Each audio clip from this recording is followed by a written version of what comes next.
Ladies and gentlemen, we held very useful and detailed talks with my colleague and friend Nassour Bourita, Minister of Foreign Affairs, African Cooperation, and Moroccans Abroad, and Minister of the Kingdom of Morocco.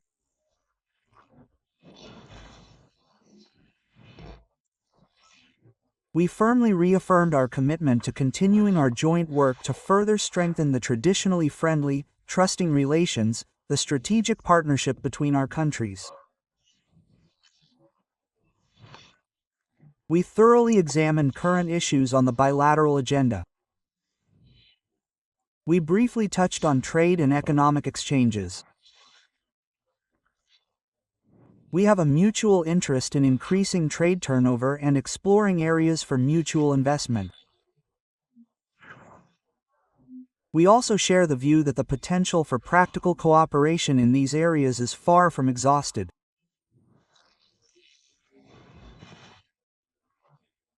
We didn't discuss this topic in great detail because tomorrow, practically the entire day, the 8th meeting of the Intergovernmental Mixed Russian-Moroccan Commission on Economic and Technical Cooperation will be held. My colleague is co-chairing the Moroccan side, and Deputy Prime Minister Dmitry Patrushev is chairing the Russian side. The Intergovernmental Commission has a busy agenda, and we expect good results. We were pleased to note the high level of cooperation in a number of other areas. This primarily concerns the humanities, particularly education. We currently have 4,250 Moroccans studying with us, and there is a high interest in receiving an education in our country. We will support this in every way and will try to accommodate all those wishing to come here and study at our higher education institutions. We also discussed the good contacts that have developed between your colleagues and the media. There are also mutual journalistic trips and internship exchanges. We will encourage this as well.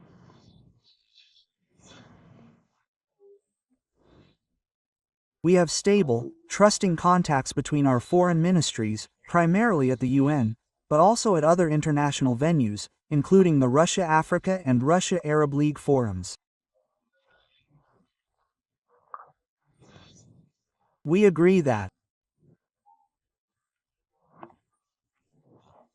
the Memorandum of Understanding, just signed in your presence, establishing an Inter-Smithsdom Working Committee to deepen the strategic partnership between the Russian Federation and the Kingdom of Morocco will contribute to strengthening our interaction and coordination.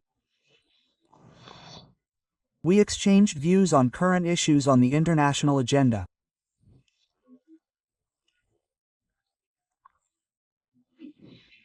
We prioritized the situation in the Middle East, North Africa, and the Sahara-Sahel region, and also discussed the situation surrounding Western Sahara peace in light of the ongoing Security Forum discussions on this topic.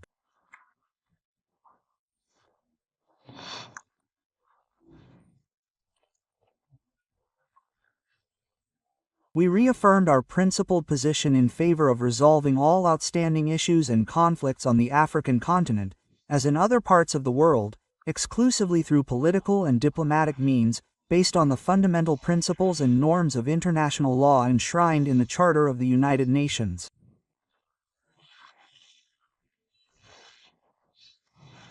Moreover, we share the view that these principles should not be interpreted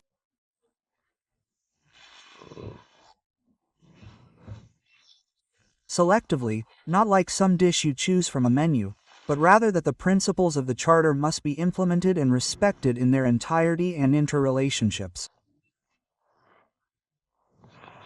We discussed in detail the situation in the Palestinian zone of the Israeli conflict. Morocco traditionally plays a very important role in facilitating efforts to achieve a peaceful settlement of the Palestinian issue. In this regard, we note the role played by His Majesty King Mohammed VI as head of the Jerusalem Committee of the Organization of Islamic Cooperation. We welcome the emerging positive changes in the situation on earth.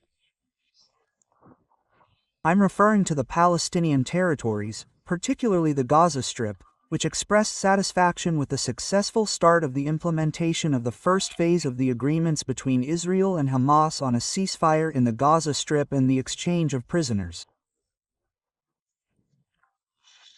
This agreement was brokered by the United States, Egypt, Qatar, and Turkey. We hope, and this is our shared opinion, that the agreements reached will be strictly implemented, including taking into account the results of the peace summit held on October 13 in Sharm el-Sheikh. And that the implementation of these agreements will not be the end of the matter, and that further steps will be taken, which have been much discussed recently, including at the Sharm el-Sheikh summit.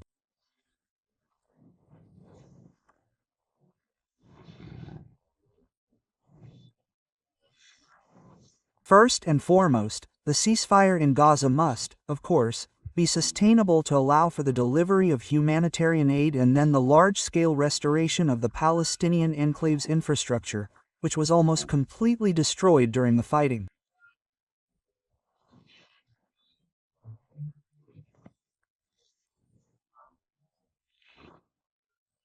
Otherwise, all our efforts to create conditions for the return of internally displaced persons and refugees will be unsuccessful. These are extremely serious issues. It is crucial to address them in a way that does not undermine the prospects for the full implementation of UN resolutions on the creation of a Palestinian state.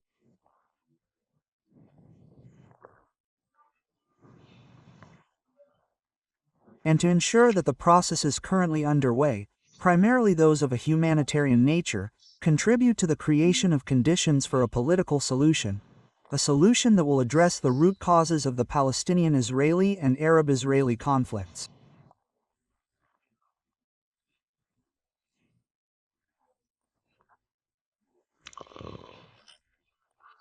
It is crucial to resume as soon as possible the political process for Middle East peace, based on United Nations resolutions, which provide for the creation of an independent Palestinian state coexisting in peace and security with Israel.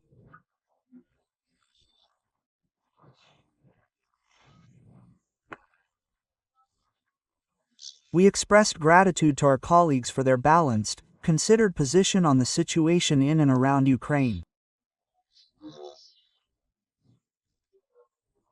Rabat, like most other capitals in the Global South and Global East, understands that a sustainable settlement is impossible without addressing the root causes of the crisis.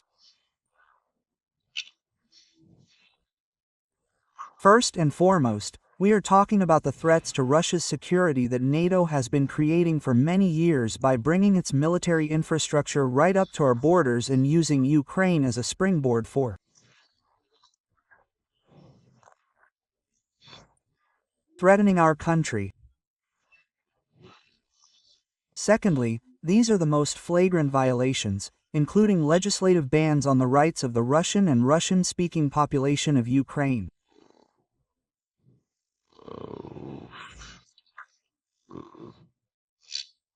Not only on linguistic rights but also on religious rights, when, along with the ban on the Russian language, the iconic Ukrainian Orthodox Church was also banned.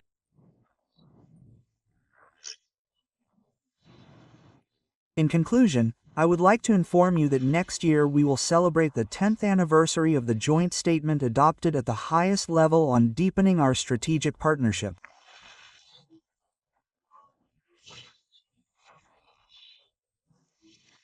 We agreed to mark this anniversary with a series of events, including an exchange of delegations between relevant agencies and intensified contacts between parliamentarians.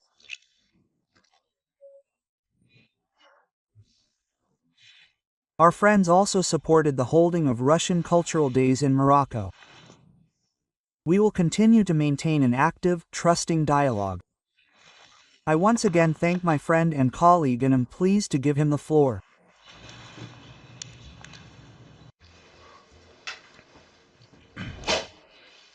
Thank you very much.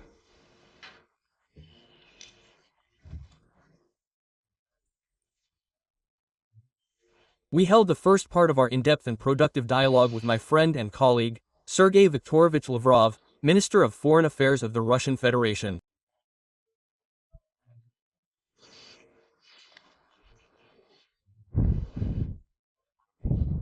We reaffirmed the strategic partnership that binds our countries.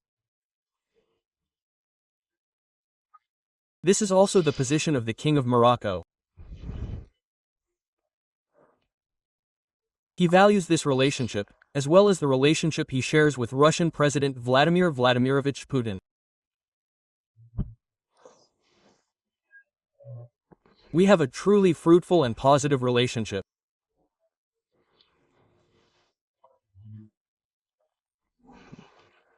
Next year will mark 10 years since the signing of the Statement on Enhanced Strategic Partnership, signed by our leaders.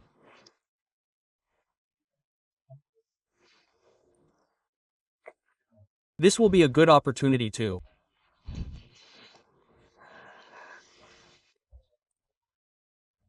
celebrate the signing of this document and several others signed during the Moroccan monarch's visit. We are making good progress on all our planned areas. I would like to highlight tourism. Indeed, a large number of Russian tourists visit the kingdom.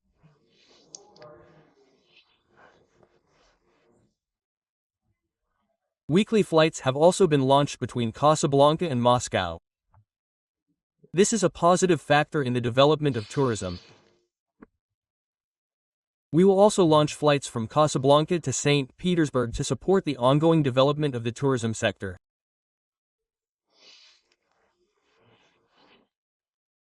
In fact, we have strong political ties. We cooperate on an ongoing basis.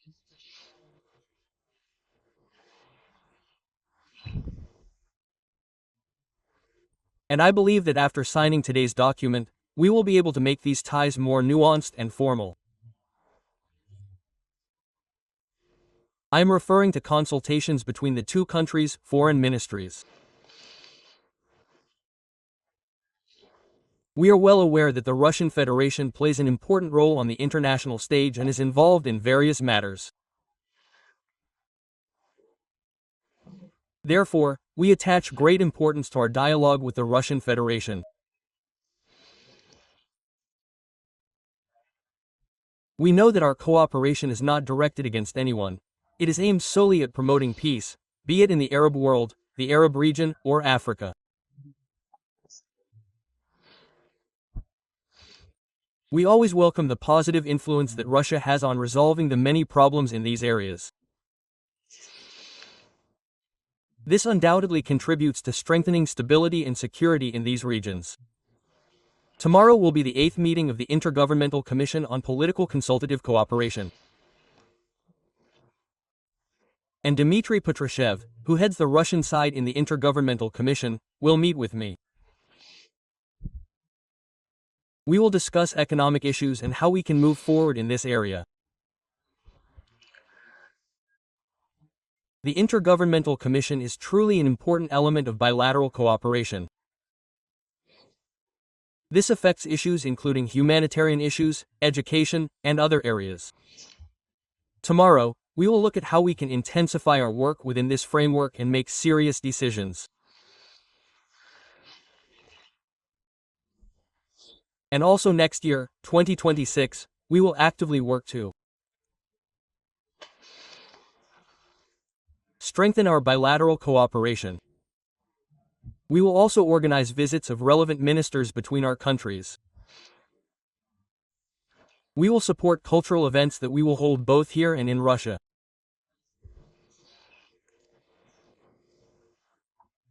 Relations between the Russian Federation and Morocco began in the 15th century. This is important to remember. We have a large number of bilateral documents signed in various areas.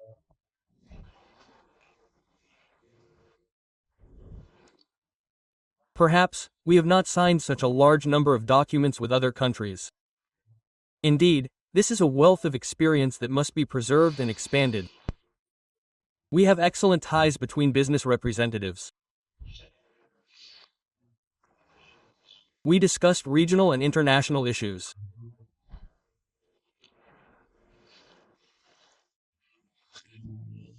Also, in April, Russia will preside over the UN Security Council. We hope that the work will be fruitful and will have a positive impact on compliance with international law. However, we agree with the Russian Federation's position that these provisions cannot be implemented selectively.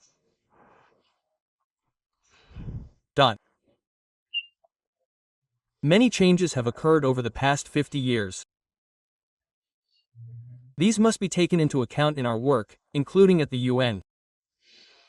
Our King Mohammed VI spoke about this. Of course, Russia is a prominent player. It is important to us as a friend, a partner, and a close country. And, in particular, we will value our cooperation at the UN Security Council. We discussed the events and situation in the Middle East. We share similar positions. We highly appreciate the efforts of US President Trump aimed at achieving a ceasefire in Gaza and ensuring access for humanitarian aid. We hope that all conditions, agreements, and deals will be fulfilled, which will further pave the way for the political process and its launch. And ultimately, an acceptable solution to the Palestinian issue will be developed.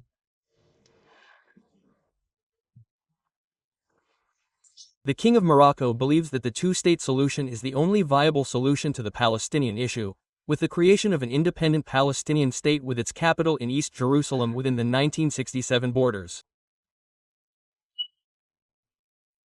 We support all the steps developed and outlined in Sharm el-Sheikh. We also discussed the African issue. We cooperate on this front. Mohammed, King of Morocco, also pays serious attention to the African continent. We touched on the Western Sahara issue. Of course, in this regard, it is necessary to take into account the interests and sovereignty of countries.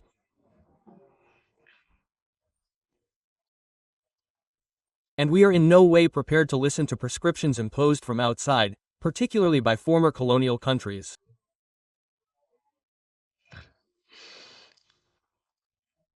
Elections are held. These elections shape the people. And we support them and monitor them. Stability must be achieved in Mali, Burkina Faso, and Niger. We also support this. The stability of these countries affects the stability of Morocco. Therefore, the Kingdom supports all programs aimed at combating terrorism, which are being implemented in the aforementioned countries. We also discussed Russia-Africa, the Russia-Africa Summit, and this area of cooperation. The last summit, held in Russia, was extremely successful. The Foreign Ministers' Council meeting, which will be held in the coming weeks, will be another opportunity to discuss serious issues and problems and outline the future agenda for this format. Naturally, the security and stability of the African continent are a priority for this format.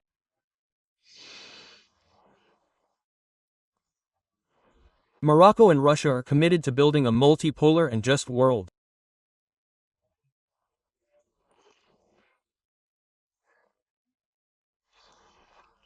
We believe this is an acceptable form of existence for all countries and a fair solution to many problems. This, in fact, provides an opportunity for African countries to develop.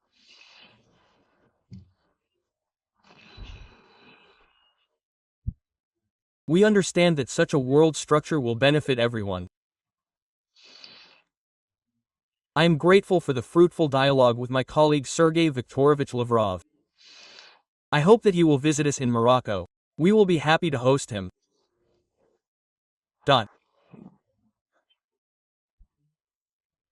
We met in Marrakesh at the RAV's meeting, but we hope to see even more visits and to see you during these visits. And next year, we will celebrate the 10th anniversary of the signing of the Statement on Deepened Strategic Partnership. Thank you very much. Thank you for your attention. This concludes the press conference.